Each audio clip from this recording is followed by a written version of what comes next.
श्री हनुमान जी के विवाह का रहस्य। संकट मोचन हनुमान जी के ब्रह्मचारी रूप से तो हम सब परिचित हैं। उन्हें बाल ब्रह्मचारी भी कहा जाता है।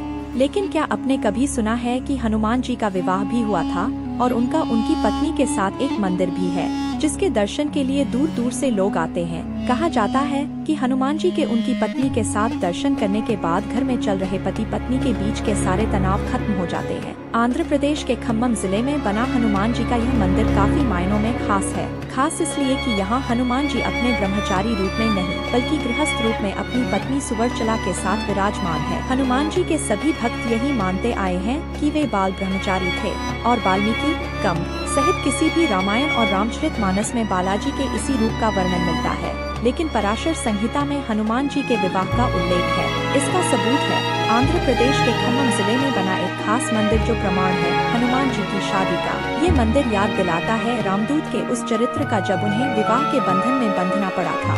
लेकिन इसका ये अर्थ नहीं कि भगवान हनुमान जी बाल ब्रह्मचारी नहीं थे। पवन पुत्र का विवाह भी हुआ था और वो बाल ब्रह्मचारी भी थे। कुछ विशेष परिस्थितियों के कारण ही बजरंग बली को सुवर्चला के साथ विवाह बंधन में बंधना पड़ा। हनुमान जी ने भगवान सूर्य को अपना गुरु बनाया था। हनुमान सूर्य से अपनी शिक्षा ग्रहण कर रहे थे। सूर्य कहीं रुक नहीं सकते थे, इसलिए हनुमान जी को सारा दिन भगवान सूर्य के रथ के साथ साथ उड़ना पड़ता और भगवान सूर्य उन्हें तरह तरह की विद्याओं का ज्ञान देते। लेकिन हनुमान जी को ज्ञान देते समय सूर्य के सामने एक दिन धर्म संकट खड़ा हो गया। कुल 9 तरह की विद्याओं में से हनुमान जी को उनके गुरु ने 5 तरह की विद्या तो सिखा दी, लेकिन बची 4 तरह की विद्या और ज्ञान ऐसे थे जो केवल किसी विवाहित को ही सिखाए जा सकते थे। हनुमान जी पूरी शिक्षा लेने का प्रण कर चुके थे और इससे कम पर वो मानने को राजी नहीं थे। इधर भगवान सूर्य के सामने संकट था कि वो धर्म के अनुशासन के कारण किसी अविवाहित को कुछ विशेष विद्याएं नहीं सिखला सकते थे। ऐसी स्थिति में सूर्य देव ने हनुमान जी को विवाह की सलाह दी और अपने प्रण को पूरा करने के लिए हनुमान जी भी विवाह सूत्र में बंधकर शिक्षा ग्रहण करने को तैयार हो गए। लेकिन हनुमान जी के लिए दुल्हन कौन हो और कहां से वह मिलेगी, इसे लेकर सभी चिंतित थे।